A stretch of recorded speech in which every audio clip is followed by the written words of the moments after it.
Hello friends, welcome back to another episode of people claiming that they know the owner when they don't, and the stories are really entertaining. In this episode, there's gonna be 5 stories. I hope you stay for the stories today, and subscribe for future videos. This first story is titled, I Know the Owner. I own a restaurant with my dad in the Pacific Northwest. We're well known for the seafood, clam strips, fried shrimp, fish, etc. Anyway, my dad's semi-retired, so he spends his summers out here and the winters down in Florida with his girlfriend. I pretty much run the restaurant with my dad's youngest brother, who's the manager. I wait tables a lot, especially if we're slammed, and we get quite busy from Thursday to Sunday. It was a Friday, and I'm waiting tables. My hostess tells me that this guy and a party of 2 are here, and he told her in a snooty tone that they're friends of the owner. Now, I know most of my dad's friends, and most of them know me by name. And if they come in to eat, a lot of them ask for me. However, I had never seen this guy before, so I go over with the menus, and before I can even say anything, he tells me, the food better be good. I know the owner personally, and I can get you fired if the food doesn't come out hot. I'm amused at this because unlike my dad's real friends, he has no idea who I am. I'm thinking, yeah, sure you can fire me. I keep a straight face and take their drink orders. Meanwhile, regulars are saying hi to me left and right. They order their food, and I get them all settled. I'm seating another table when my hostess tells me that the guy demands she go get me. So I go over, and he tells me that the food was greasy and cold. Yet he and his date, or whoever he was with, ate every last bit. He then tells me that he'll be telling his owner friend about this, and he expects to be compensated, or at least given half off of the cold meal that he and his table just ate. Oh yeah, and he tells me that I'd better not make him call the owner while he's at home, so I'd better get to it quickly. So I whip my phone out, tell him let's call him, and dial my dad up. Dad answers, and I say very loudly, Dad, your friend is here, and he wants to complain that the food is cold. Can we compensate his meal? The guy turns pale and sputtered as he takes out his Visa. His other friends look embarrassed. My dad's dying because I tell him what happened as I ring the schmuck up. Needless to say, he tipped me very well and left without a word. I'll never understand people who finish their food and then complain that it was cold or improperly done. This used to happen to me all the time when I was working at Quiznos. People would finish their sandwiches and complain that it was burnt and they wanted their money back. Some people. This story's titled, Oh, you must know the owner so well. I work as a cashier at a locally owned and run grocery store. It's owned by a family that many people know and try to use to their advantage. The other day, I was checking out a woman who was buying quite a bit of flowers.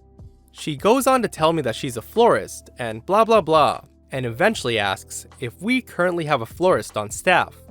She asked this right as the owner Blake was walking by, so I get his attention and ask if we have a florist on staff, and he tells her no, we don't at the moment, and he walks away to do whatever he was gonna do. The lady says, y'all don't? And I said, nope, we used to, but she retired a little while ago. And the lady says, okay, that's cool. I should definitely submit my resume to Blake. We're old friends, you know. Is he here today? I said, yes, ma'am. He's here today. Actually, Never mind. I'll talk to him when I bring it in. I responded, oh, well, I can give you an application if you want, ma'am. And she responds, no. The resume is only a formality. I'll for sure get this job. Blake owes me a favor anyway. Him and his wife, Jen. And she leaves. I later asked Blake if he had any idea who that lady was, and he said no. So I told him the story, which he found very comical, especially the fact that his wife's name is Kate. He doesn't know who the heck Jen is. This isn't the first time that people have tried to get what they want by dropping names, even fake ones. If you're gonna name drop, please make sure you know what the person looks like before you do it. It's gonna be really awkward if that lady ever comes back with a resume.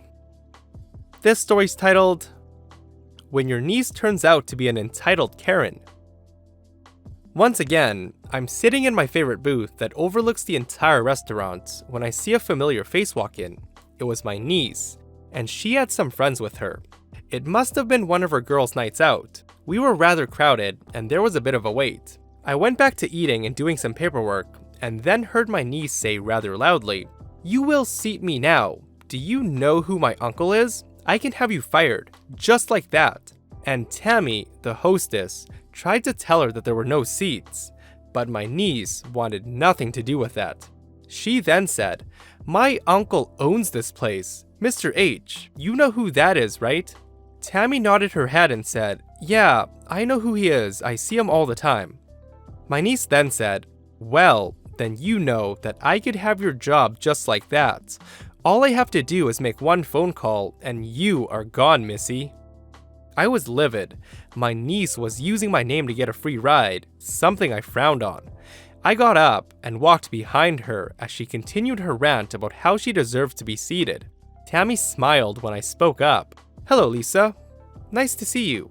"Oh, hi, Uncle," she said sweetly. "I was just explaining how I know you and that you're my uncle." I then said, "You're using my name to get a free meal, and I do not appreciate it. These people, unlike you, work for a living. And I know your father's going to be very disappointed when I call him and tell him how you're treating these people." She tried to turn it around and say, "But Uncle, she was being really snotty to me." I told her that Tammy was being nothing but sweet and pleasant, so don't you even try it. I don't want you being a mooch, and I don't approve of it, and I'm sure your father wouldn't. I apologized to her friends and told them that they would have to vacate the restaurant now. Lisa stomped off with her friends screaming that she was going to tell her daddy, and I said, "No you won't, because your dad will side with me. I know he doesn't promote this type of attitude, and I know he didn't raise you this way. Now go." It's been several years since then, and she still doesn't talk to me. Her dad apologized for her behavior, and it's not his fault. He's a good man, and tells me he didn't raise her to be like that, but it's okay. He made her get a job, working for me. And yes, I made her work as a dishwasher, and said my name better not drift out of her mouth to gain favoritism with others. I think she's still ticked off, but oh well. I still have the respect of my employees. I love this story. Family doesn't always mean you get extra perks, especially if you're using it to get what you want and to put others down. Hopefully he can reverse this young Karen before she becomes a full Karen, and that's what we don't want. This next one's titled, The Classic I Know the Owner. So it's nearing the end of the workday, and it's been absolutely agonizing slow. I just want the day to end, and then this woman walks in. After searching around for 20 minutes or so, she finds some clothes she wants to buy, and walks up to the register where my boss, the owner of the store, is working. I'm several feet away by the dressing rooms. Dumb lady is DL, and my boss is MB. The dumb lady says, "I'd like to use this gift card first to see how much I owe for the rest." She slides a hammered looking business card across the counter. It's a very old punch card. You know, the ones that say, buy 10 burritos, get the 11th one for free, but it's for every $100 you spend, you get $10 off your next purchase. My boss says, "This expired 7 years ago," and she points at the date. The dumb lady says, "No, gift cards don't expire in the States. It's law. It's illegal for them to expire." My boss says, "Well, this isn't a gift card." The dumb lady then responds, "Well, I know the owner, and they said it would be alright." My boss tells her that she is the owner, and she certainly doesn't remember talking to her. The dumb lady replies, "I mean the old owner, the one before you." "Ma'am, I'm the original owner. Ownership has never changed hands." The woman is stunned that she completely backed herself into a corner, but she surprisingly continues on in making herself look like a moron. Boss says, "Did you lose the punch card and just find it again recently?"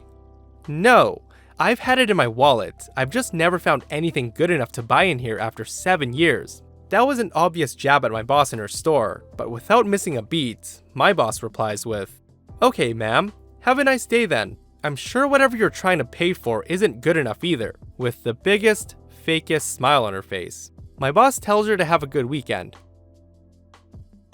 This last story's titled, When You Do Know the Owner. I'm not a server, but I have a funny story that involves an owner and a Karen. So where I live, there was this really good coffee shop that makes amazing coffee as well as amazing food. My mom, who's lived in the same town her whole life, knows the owner, and she introduced me to him, and we have a chat when I'm there and he's around. So one day, I'm at the coffee place and this woman comes in and she's rambling on the phone to her husband about how she needs to get some coffee cups for the house because they ran out. So I'm sitting there, minding my own business when I hear her huffing and puffing, and me, being the idiot that I am, decides to go help her. So I ask her what's wrong, and she says that the coffee cup prices are ridiculous, which they're not, and that she knows the owner, and if I could ring them up for her for free, because the owner always does that for her. I know that's not the case, but decide to ask for her name just in case she does know the owner, and maybe they can work something out, or I can have a good laugh afterwards. She looks at me weirdly at first, and then tells me she doesn't trust me taking her name, and she'll go look for him herself. I roll my eyes and walk away, knowing exactly where he is, and I walk over to him telling him the situation, and we walk back to Karen. I say, "Excuse me, ma'am, do you know this man?" She says no, and I say, "He's the owner." She looks dumbfounded for a second before walking out of the shop after putting her coffee cups back. Sometimes it's nice to actually know the owner. And that's it for today's episode of people claiming that they know the owner when they don't. If you liked the video, please give it a thumbs up and leave a comment. If you aren't subscribed, be sure to hit that subscribe button and turn on notifications so you don't miss future stories. See you guys in the next one.